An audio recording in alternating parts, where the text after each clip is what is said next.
아침 말씀. 오늘 본문 말씀은 에스라 5장 1절에서 17절입니다.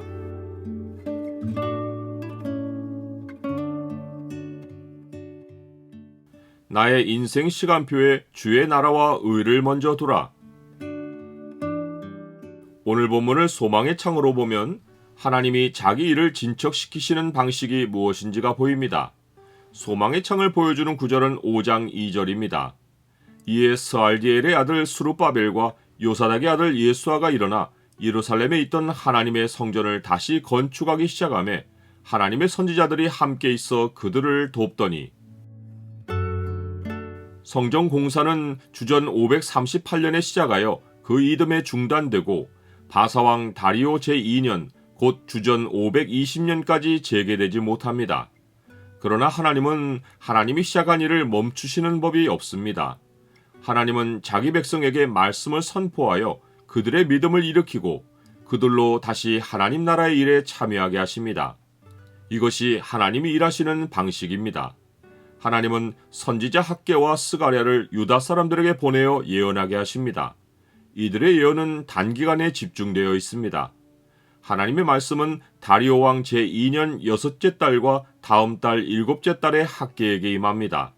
스가랴에게는 8째 달에 임하고 11째 달에도 임합니다. 즉 하나님은 다리오 왕 제2년 6월, 7월, 8월 그리고 11월에 계속 선지자들에게 말씀을 주어 이스라엘 자손을 성전 건축 현장으로 불러내십니다.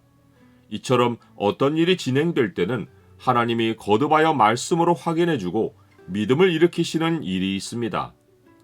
학개가 전한 말씀의 핵심은 삶의 우선순위를 잃어버린 백성에게는 고통이 있다는 것입니다.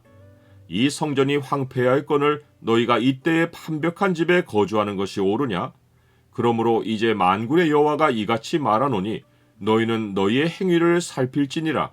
너희가 많이 뿌릴지라도 수확이 적으며 먹을지라도 배부르지 못하며 마실지라도 흡족하지 못하며 입어도 따뜻하지 못하며 일꾼이 삭슬 받아도 그것을 구멍 뚫어진 전대에 넣음이 되느니라.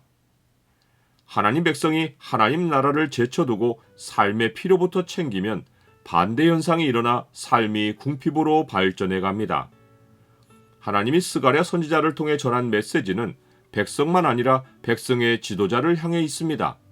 그 메시지의 핵심은 하나님의 일은 하나님의 영과 은총으로 된다는 것입니다. 여호와께서 스룹바벨에게 하신 말씀이 이러하니라. 만군의 여호와께서 말씀하시되 이는 힘으로 되지 아니하며 능력으로 되지 아니하고 오직 나의 영으로 되느니라. 큰 산아 내가 무엇이냐? 내가 스룹바벨 앞에서 평지가 되리라. 그가 머릿돌을 내놓을 때에 무리가 외치기를 은총 은총이 그에게 있을저다 하리라. 선지자들을 통해 하나님의 말씀을 들은 스룹바벨과 예수아가 일어나서 예루살렘에 있던 하나님의 성전을 다시 건축하기 시작합니다.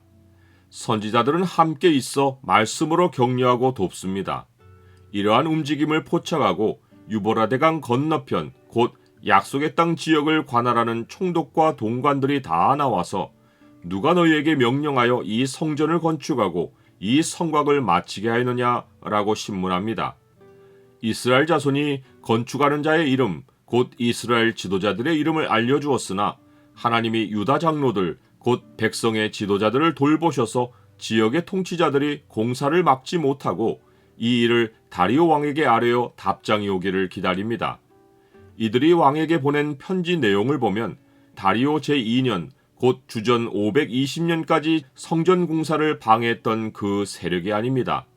현재 총독과 동관들은 옛날 일을 기억하는 무리가 아니라 새로 부임한 자들입니다. 또한 그때 세력은 지역 백성으로부터 뇌물을 받아 이스라엘을 방해하고 성전 공사를 중단시켰지만 지금 총독과 관리들은 자초지종을 살펴서 타당하게 일을 처리하려고 합니다. 하나님이 자기 백성이 성전 건축을 재개할 수 있도록 주변 상황을 바꾸어 놓으신 것입니다. 총독이 왕에게 올린 서신에는 이스라엘 백성이 성전 공사와 관련하여 고레스 왕 때부터 있었던 지난 역사를 설명한 말이 나옵니다. 여기서 주목할 것이 이스라엘 자손이 총독에게 자신들의 정체성과 사명을 나타낸 말입니다. 우리는 천지의 하나님의 종이라 예전에 건축되었던 성전을 우리가 다시 건축하노라. 이것은 하나님이 학개와 스가랴를 통해 백성의 마음을 일깨워 자신들의 정체성과 삶의 우선순위를 되찾아 주신 결과입니다. 나는 하나님의 섭리가 나의 삶의 환경을 주관하고 계심을 믿습니까? 고레스는 바사 제국의 초대 왕인데 바벨론 제국을 정복한 직후 자신을 바벨론 왕이라고 자랑스럽게 지칭했습니다. 그만큼 바벨론은 고대 문명을 대변하는 제국입니다. 그러나 하나님이 움직이시면 절대 무너지지 않을 것 같은 제국이 무너지고 성전이 세상 역사의 중심이 됩니다. 하나님 백성이 세상을 이기는 길은 자기를 자랑스럽게 만드는 것이 아니라 인생 시간표 중심에 하나님의 나라와 그의 의를 먼저 두는 것입니다. 그런즉 너희는 먼저 그의 나라와 그의 의를 구하라. 그리하면 이 모든 것을 너희에게 더하시리라.